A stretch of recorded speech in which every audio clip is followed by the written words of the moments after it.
very often what you do is you keep a compiled version in an executable form onto your machine. That's what we generally do. Keep the executable. Don't really bother about the source file. It is kept somewhere else. In case of Java, you don't do that. You have the source file and you basically compile it only when you are running it. So that's one form of just-in-time compiler, although it can refer to a broader context. Now, this is the most important thing. What is the Sir, structure of a compiler? Yes.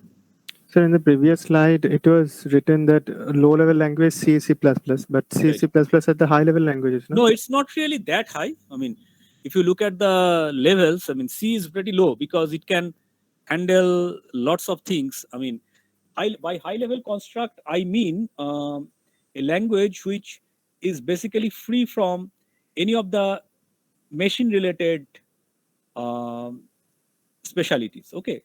So even though C and C++ can, um, I mean, it is very much used for writing high level constructs.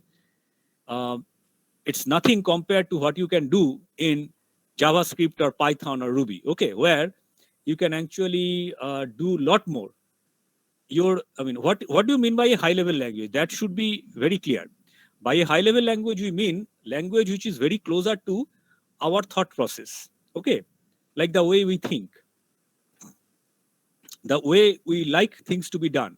For example, you might be requiring a list, a dictionary, things like that, which are not available uh, in general in the language. Okay, of course, C++ that way is a little interesting because C++ STL provides some of these capabilities.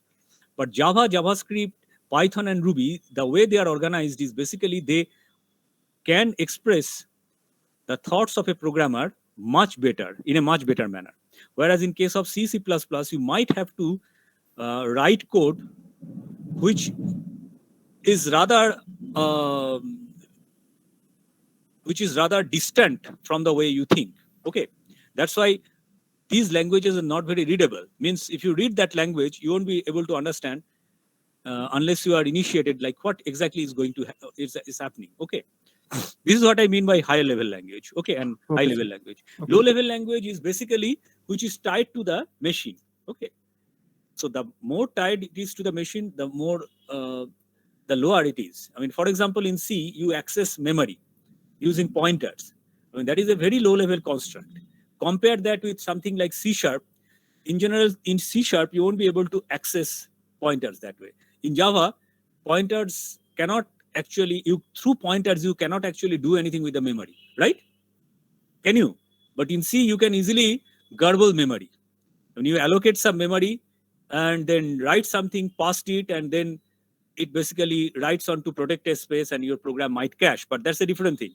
But you can do a lot of uh, low level things in C. Also, you have constructs which can actually embed assembly language. So uh, C is like a bridge between higher level and lower level languages. It has all the features. That's why even embedded systems developers use C. Okay, that's the thing. But if you look at a language which is pretty high level, like for example, Android, any of you are developing on Android system, Java or Kotlin, I mean, um, you are using basic functionalities of the OS, like Android OS, but what you are doing is basically very close to your thought process. You never really expose the hardware or the OS to the programmer. That's what I mean by higher level and lower level. Okay. So assembly language is very close to the machine because there it doesn't really talk about how you want your program to be structured, but what are the idioms available from the machine which you can use. I mean, and registers and stuff like that. That is very low level. Okay. So this is an interesting discussion. We can go on forever, but I don't want to go into the details like high and low, what is high and what is low. But yes, that is the basic idea. Now, when you go for a compiler, you have to remember these 5 things.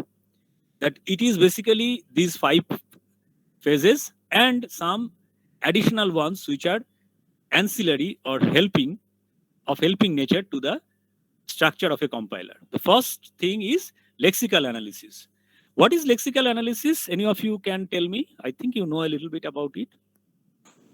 What do you mean by lexical analysis? Yes? Any idea? It's something you have already read in your automata. So lexical analysis is nothing but recognizing tokens in a particular programming language, okay, or in any language. Okay, so token means one or more characters which are you can say bound together using some rules. And what is that rule? The rule is nothing but the rules for finite automata or rules of regular languages. Okay, we call that as regular expression. So basically, lexical analysis is the phase through which you can identify the tokens of a particular programming language. For example, there are other applications of lexical analysis, but that is the most important thing when you are structuring a compiler, is that you basically give a program to your lexical analyzer, and it will tokenize, it will divide the whole program into a number of tokens instead of the higher level names you have given. Like, for example, you have given variable names, you are using predefined primitive types, you are defining your own types, you are using numerical values like numbers, different forms of numbers like integers or floating points. You may be using characters as constants. So all these things are basically given to the lexical analyzer, and it will produce a stream of tokens. Like, instead of all the variables, it will say it is a type of identifier. Instead of all the numbers, it will say it is a type of number. Okay, think this is where we'll focus when we go for Flex. Flex is the program we'll be using in real life to identify tokens. The second phase is known as the parsing. This is your classical context-free grammar thing. So you use a context-free grammar to represent a language.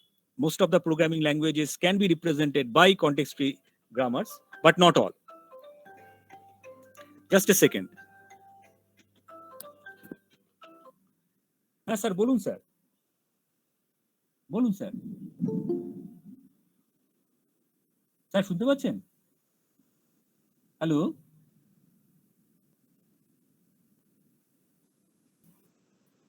sorry about that. So now we'll be talking about some other phases. Okay, so parsing is the phase which looks into the context-free grammar, takes the programming language and says whether it is conforming to that grammar or not. Means it is the phase which does the syntax checking. All of you have done C programming, and during your first few programs you have experienced how nasty it can be, like this thing missing, that thing not defined. These are all basically syntactical problems which the parser phase or parsing phase helps you to identify. Okay, so all of you probably know that context-free grammars can be recognized using push-down automata. So no wonder that we'll be learning the same thing here. But one interesting thing is that in general, what we learn in language and automata theory, that course, that a CFG, from a given CFG, we construct a parse tree, and side by side we use the stack to make sure that the language given as input to the parser is indeed part of the language. If it is not, we throw an error. Okay. So we start from the starting symbol of the context-free grammar and then walk through the branches to the leaves.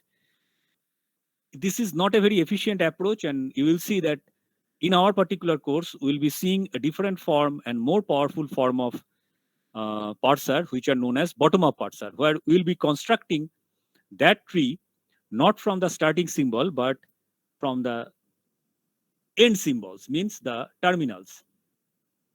And then we'll work up towards the root, which is basically the starting symbol. If we can reach the root, that particular string is part of the context-free language. If it is not, then an error will be thrown.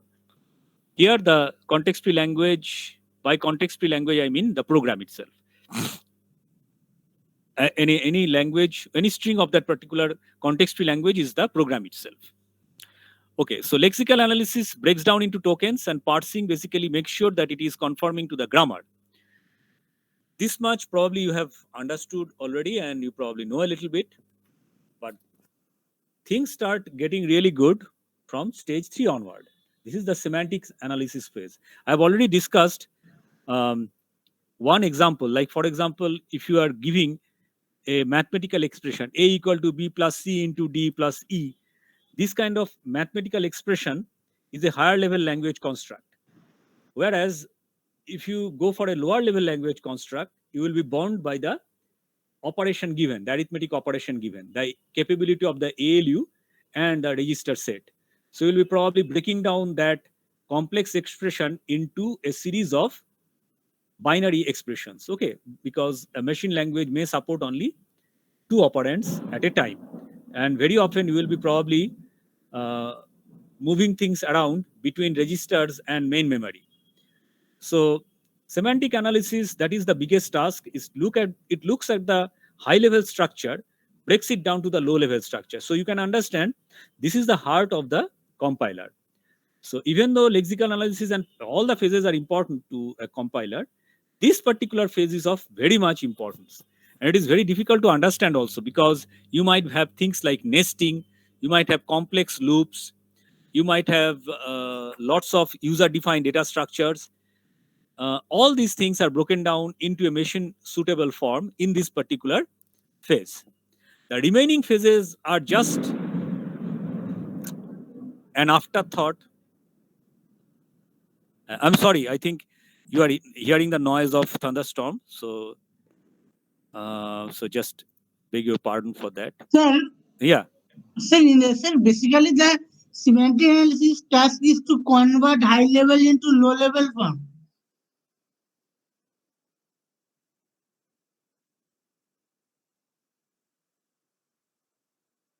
Pranay, sorry, I missed your words. Can you repeat? Sir, actually, semantic analysis is task of semantic analysis is to convert high level into low level form. Absolutely. Absolutely. This is the phase. So for Then example, the syntactical check will be done in semantic analysis if by no. syntax error. Okay, interesting question. In semantic, we do the type checking. Yes, we'll be doing the type checking in semantic. Okay. Semantic, the word semantic means meaning. So anything which gives a meaning to your program is analyzed and handled. Okay, so like for example, loops. Loops are handled here. If you have a complex loops, then it is flattened into a suitable machine language sequence. Okay, things like that.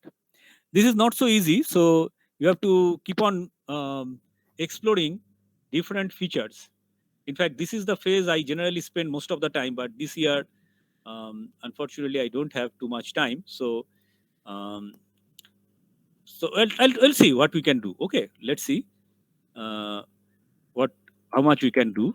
It's an ongoing process. Like for example, you might be having constructs for records, structures, but then again classes might come. You might have a newly defined like namespace. How do you handle namespace? So anything which has nothing to do with the syntax is basically under itself. The remaining 2 phases are just an, what should I say? In fact, 4th phase is not really a 4th phase. It can be everywhere. Optimization is part of everything. It is part of code generation. It is part of intermediate code generation and all that phases. Semantic analysis mostly has a name known as the intermediate code generation. So basically, this is where the high-level language construct is converted into an intermediate representation, which is closer to the machine language. But then it does not directly translate the high-level language into machine language, because then it loses portability. Okay, so if you can separate the code generation phase from intermediate code generation, what happens is your compiler can create an intermediate representation, and that intermediate representation can be shipped to different machines, and then a code generation phase can be applied to it, so that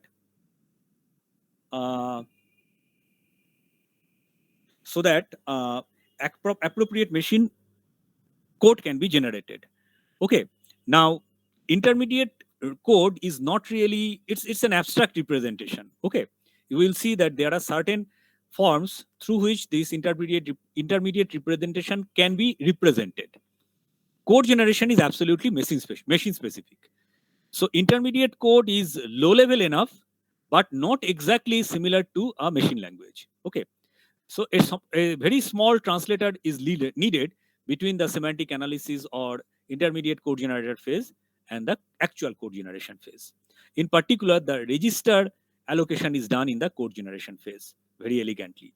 Also, some machine idioms, appropriate machine idioms will be selected, as we'll see later in the course, and some form of optimization also can be done. So basically, 1, 2, 3 are the phases which is good enough to convert a programming language into something suitable for a machine language. And then you apply a little bit of optimization and actual code generation happens so that it is ready to be executed on the target machine. That's it. Intermediate representation and actual machine code are very similar, very, very similar, almost same, but not exactly the same, as we'll see, because it is portable. It is more portable than machine language.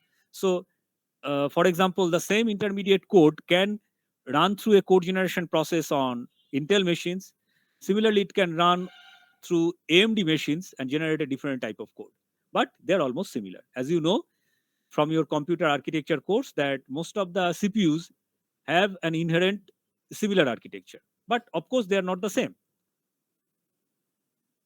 Now, this is what is lexical analysis is. Of course, we'll go into some more details in later classes. Lexical analyzer divides program text into words or tokens. So if X equal to, double equal to means it is the single equal to in C, right? In C, double equal to stands for equality, right? Then Z is assigned the value 1. Here, there is a single equality, which is basically an assignment operator in C. Else, Z is assigned the value 2. Now, can you tell me what are the tokens or words here? So the tokens is equal to so double equal to and single equal to are tokens, and what are the character X, Y, Z? Yeah, these are also Yes, tokens. then These are not, words and tokens are synonymous in lexical analysis. There is no distinction. You are absolutely right. Double equal to, single equal to, these are all tokens. X, Y, Z, they are also tokens. Semicolons are tokens. If but is a token, then if and else are what, I think, no? no, they are also tokens. Words and tokens are absolutely same in lexical analysis. We love to use the term token instead of words. Okay. But sir, if I write the mistake, if I made a mistake and write if X equal to single equal to Y, so that will take care of the lexical analyzer. Lexical analyzer will not throw any problem because it is a perfectly legal construct of the lexical analyzer. Because single operator, single equal to assignment is very much part of the syntax, not the syntax, but the regular expression corresponding to C language. Okay. But sir, if I misuse some tokens, so who will take care of that? Okay.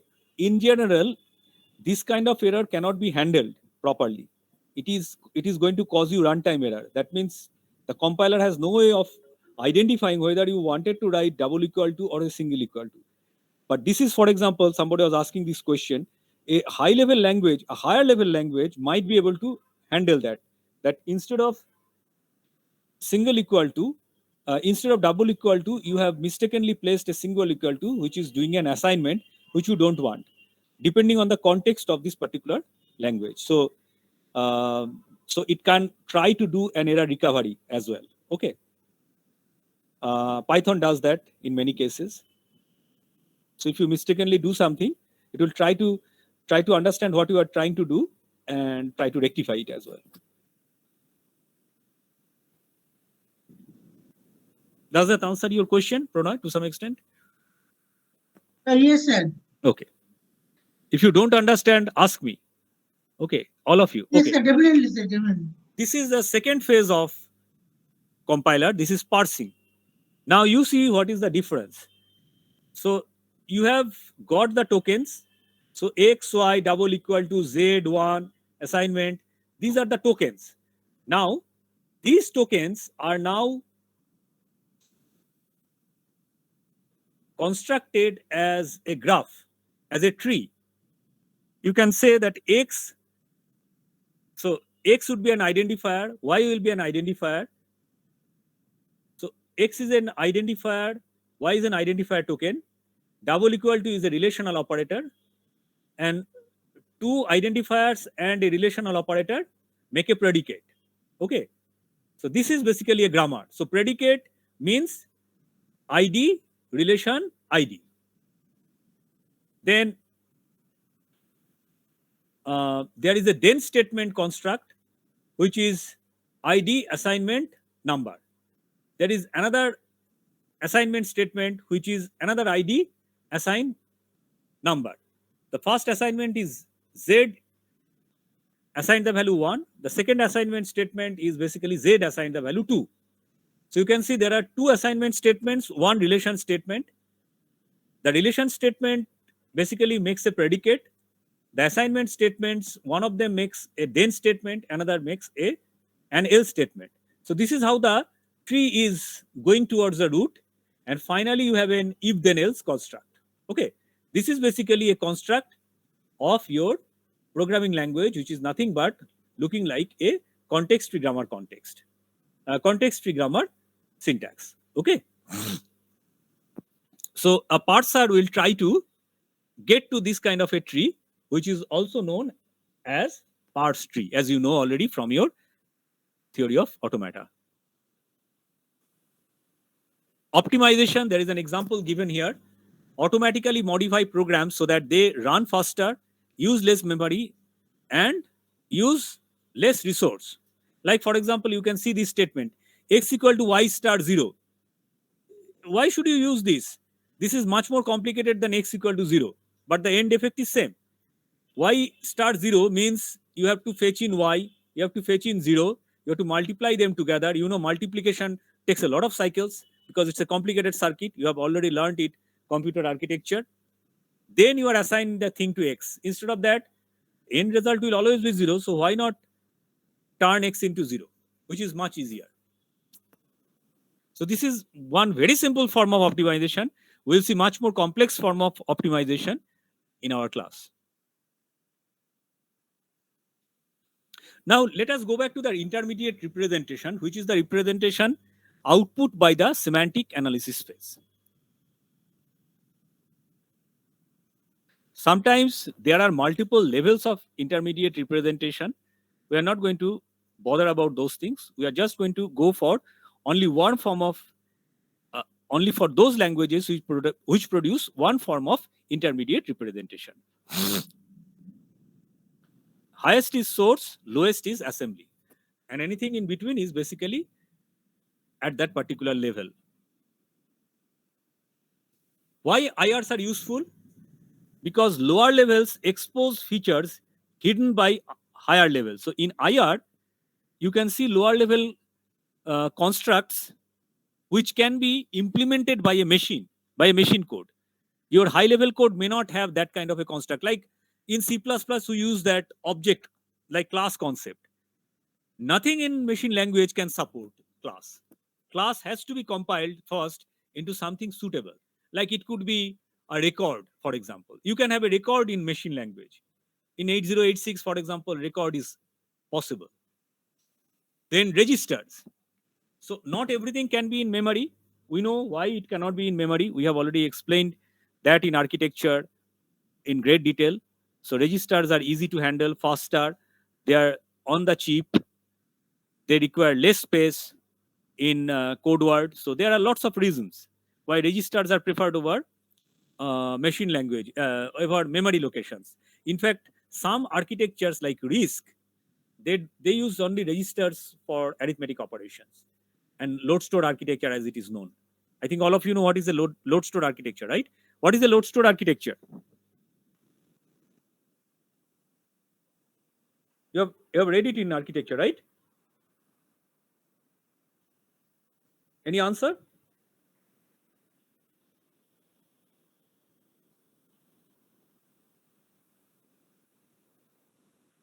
Okay, anyway, memory layout, that is also part of the, like for example, you cannot use high dimensional array in low language, because in low language the most you can do is a base address pointer. There is a base and offset, so only one dimension can be accommodated. So if you have a multi-dimensional array, you have to do something else, means you have to convert the high level construct into a low level construct. Lower levels have problems as well. It cannot give you meaning which are possible in high level language, like for example, as I said, classes, even loops. Loops also cannot be done. Higher order functions, I don't want to go into that. So lots of high level constructs cannot be done.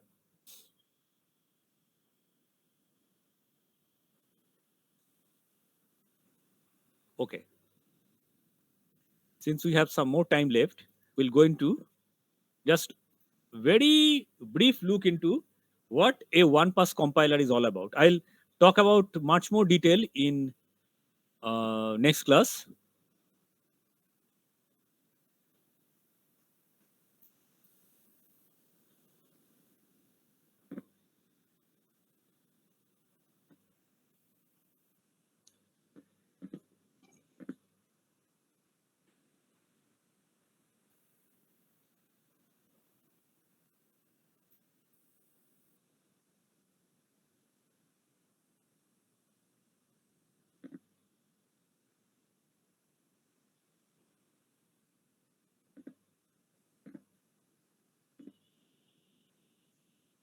Okay, a one pass compiler. Forget about the term one pass for today. I'll explain that in the next class. But let's look at how a compiler behaves when it goes through different phases. So this is a context tree grammar and the corresponding parse tree. As we have already said, this is the output of a parser. So you can have a grammar list producing list plus digit, list producing list minus digit, list producing digit, and digit producing any of the numerical characters, which is 0 through n. Okay. So this is a context tree grammar. You can verify it. And then I give you the expression 9 minus 5 plus 2. Is it a string generated by this context tree grammar or not? Then you can see one way to approach is go this way, list producing list and digit. Sorry, list producing list plus digit. So you have 9 minus 5 plus 2. So you first try the rule list producing list plus digit, and then the digit becomes 2, plus is already there. Then the left list further breaks down into list minus digit. The right hand side digit is producing 5, minus is also already there, and the left hand side list is producing 9, producing digit which is producing 9. So you can see how the parse tree is constructed in particular for a context tree language. Like here the language is 9 minus 5 plus 2, which is generated by this context tree grammar on your screen. Are you clear on that?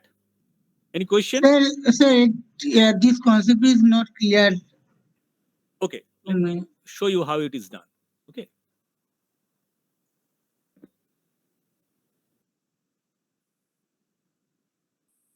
Okay, this is a software I use for drawing on the board known as OpenBoard. Okay. So I have this string.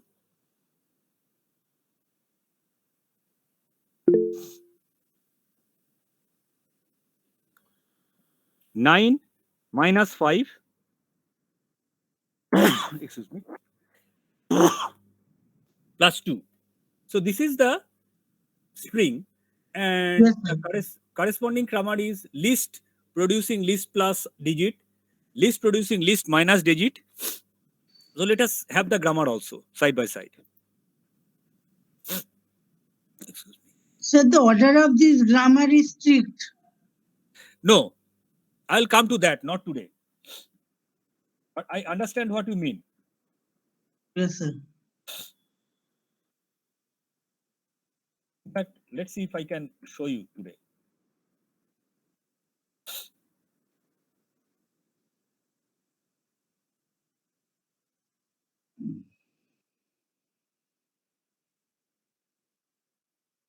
Okay, so this is our grammar on the right hand side. This is our expression. So let us try to construct the parse tree. Okay, how will we do that? One way of doing this is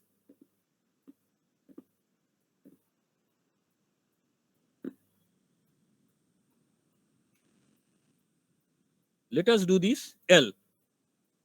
This is the starting symbol of our grammar. Okay, from there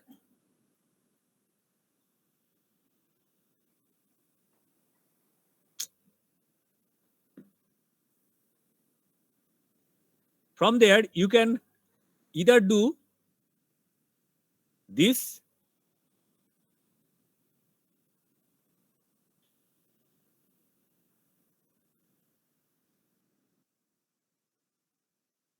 It is like tree structure, no? right. So you can do this, or you can do L plus D. Now you can see that if you do L minus D, D can produce a single digit only.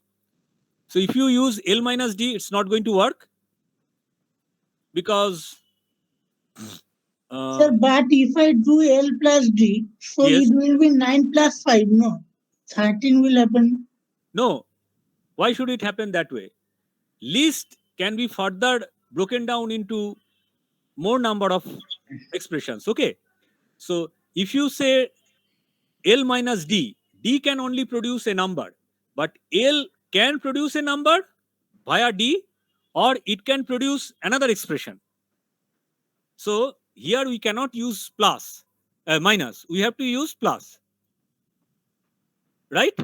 Now this is fine, you can have 2. But here L can be producing more expressions. Sir, which digit you are considering as L? No, 2 or 9? L is not yet a digit. L producing L itself again and a digit. That digit produces 2. That is the last digit. This is the one. Okay. We have handled this. Now we need to handle this much. 9 minus 5. Now 9 minus 5 means you have 2 digits and there is a minus in between. So you can easily write this. Okay, sir. This is D and this is L. Okay. Now this D can produce 5. Yes, sir. There is no other rule you can try here. And this L cannot produce any digit, but L can produce D. So we can write here L producing D, and here D is producing 5, Yes, sir. and then D is producing 9. Yes, sir. In this way we will do. So you can do. Means Now- that we will break the L into D in further L and D. In this manner you are doing. This is the only way you can do, Yes, sir. because D cannot further be broken. Only thing which can be broken further is L. So this is the only approach you can take. Yes, sir. You see how this kind of a parse tree is built, right? Yes, sir. This is just a basic one. Later on, we will see much more complex parse trees which are built out of much more complex grammars and where things can fail. We'll come to one example. Let's see if we can come on to it today or not. Sir, if there is any strict properties of the parse tree, like the binary tree, we have strict properties some. We will talk about that. Okay, there are tons sir. of those things. Yes. Okay. So this is a CFG and corresponding parse tree as an example.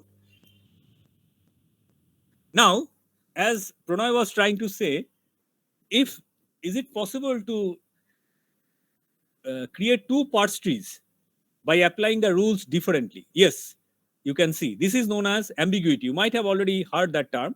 So ambiguity means you have a grammar and you can produce multiple parse trees which are different as you can see, 9 minus 5 plus 2, same thing what we did just now.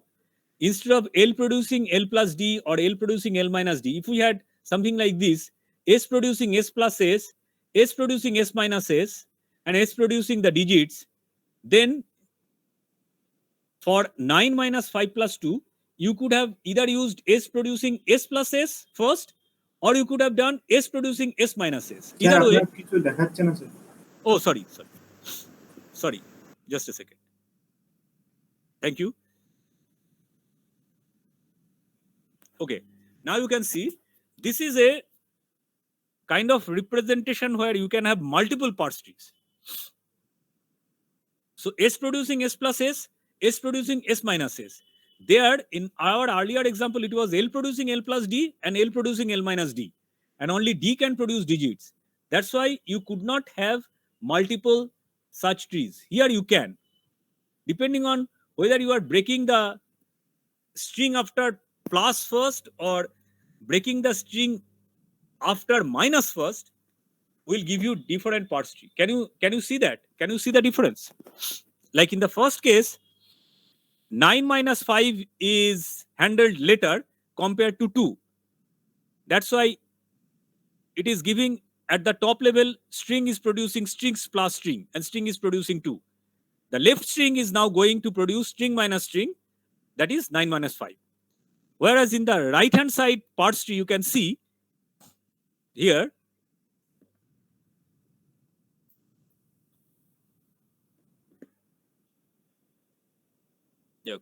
in the right hand side, you can see string producing string minus string is given first, and 9 is handled first. The right hand side, which is 5 plus 2, is handled second. So you can see there are two types of parts, two parse trees which are created here. This kind of grammar is known as ambiguous, where you have more than one parse tree for the same given string of tokens. But the answer is different, sir. The answer is different. Yes, absolutely. Answer is Then different. what would be the right answer? No, in case of ambiguity, both are correct. So if you want to make your grammar ambiguity proof, ambiguity less, then you have to design the grammar in a proper manner. We'll see how it can be done. Okay. Yeah. I'm just introducing you to the features of different phases. Okay, associativity is a rule you can use. What is associativity? Who can tell me? What do you mean Sir, by associativity is that A plus B, A plus bracket B plus C, and it will be A plus B whole bracket plus C in pure mathematical term. what do you mean by left associative and what do you mean by right associative? The left associative means that with left there is an association with the in the left side. Correct. So that means if there is an operator, associativity is always associated with an operator. Yes, So sir. if you have an operator, say plus, and you say it is left associative, that means if you have A plus B plus C, look at B. Okay. Yes, sir. Look Sir, at, this is left associative. yes, if it is a left associative means the plus operator associates to the left. So that means the first plus is associating with the A first. Okay. And then it is creating A plus B. And then, so basically, like if you have A plus B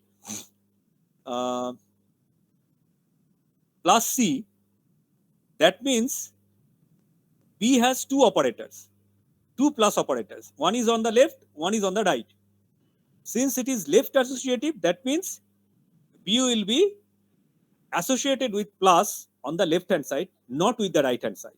So A plus B will be calculated first. Now, it doesn't really matter in case of A plus B plus C, but it does matter if you have A minus B minus C. There, it will give a totally different answer if you don't know the associativity rule. Similarly, exponentiation operator is always right associative. So that means if you have an operator to the right and to the left of a particular operand, it will always evaluate the right operand first. So if you have 2 to the power 3 to the power 4, that means what will happen? 3 has a exponentiation on the right hand side as well as on the left hand side. Left hand side is 2, right hand side is 4. So it will try 3 to the power 4 first, and then 2 to the power 3 to the power 4 will be evaluated, not 2 to the power 3 and then to the power 4. Okay, please note this, which Sir. is totally different answer. Yes. So here we followed like that. We learn in DS that in pitch to post pitch like that. The associativity of this operator is left to right. So we follow here that. No, we don't. I'm just giving the statements. We can change. In fact, there may be many interesting problems in your homework and semester as well, which will test all these things. Like I'll change the associativity. I'll say this is minus and it is right associative. How will you create a grammar for that? How will you create the parse tree? So please note that there is no predefined rule. I'm just giving you some statements, but depending on our requirement of compilation, we'll change it. In fact, the language you are going to try in project assignment is going to have all this funny associativity. Please note that. So even though I'm saying these are left associative, in our language it might not be. Please note that. This is a left associative grammar. As you can see, an operator always associates with the left. A right associative is like this. So by looking at the parse tree, you can easily understand whether it is a left associative or right associative grammar. The right associative grammar, you can see the right hand branches are much heavy, whereas in case of a left associative grammar, the parse tree grows in the left. Okay, you can simplify your observation that way. Isn't it true? Like this particular parse tree is basically growing to the left, and this particular parse tree is growing to the right. And that is the property of a right or left associative grammar. What is precedence? Yes, Pranoy? Sir, precedence means that, sir, for example, the precedence of that plus operator is from left to right, or precedence from that exponential is from right to left. That I was telling. No, that was associativity. Precedence is something else. No, precedent is, sir, whom I will precede. For example, Right. that the precedence of the multiplication and division operator is Right. Sir, আমরা বলতে পারি কি priority of importance? Absolutely. This is basically It's higher than that. Actually, multiplication operator precedence is higher than plus. Absolutely. So And the bracket precedence is more higher than this one. Like if you have 9 plus 5 star 2, and if plus and star have equal precedence, then I'll look at associativity, whether it will be the right one first or left one first. Okay. That's it. But here, precedence rules already give you the picture that yes, you have to first carry out the multiplication, and then only you can do the addition, because addition has a lower precedence compared to multiplication. Absolutely. Okay. And of course, if an operator is having more precedence, then it will try to create the branches at a lower level. Correct? Because higher level branches will be created first, followed by lower level branches. So first it will be 9 plus, then an expression, and then that expression will give 5 star 2. So 5 star 2 will be evaluated first, and then it will be added to 9. So please note that. An operator with higher precedence branches out at a lower level in the parse tree. That is always true. This is a grammar we will be using quite frequently. Expression producing expression plus term, expression minus term or term. Term is nothing but term star factor, term by factor or factor. Factor can be a digit or expression. Please note that this grammar is there because we will be using it quite frequently. Okay, I think we don't have too much time today. So I'll defer for Friday's class, where we'll be completing the different phases of a compiler which we are talking about here. What are the specialities of them? Now, what is a one-pass compiler? I'll try to explain on that day, because it's a really difficult task to write a one-pass compiler in real life. Okay, I think I'll close here. If you have any question, you can always ask me right now. Sir, tomorrow which part you will teach? Tomorrow there is no class, okay, because of Mohala. So online classes will not be there. Friday we'll be having the class from 10:50. Okay, and we'll be continuing with the different phases of one-pass compiler. Hello, All right. Yes, any question? Sir বলছি আপনি স্লাইডগুলো share করবেন তো Google হ্যাঁ, আমি ক্লাসরুমে দিয়ে দেবো। ওকে, ঠিক আছে okay, sure. All right. Then you can drop off, I guess. Well, almost there, 2 o'clock. Or if you have any question, you can ask me. That's all.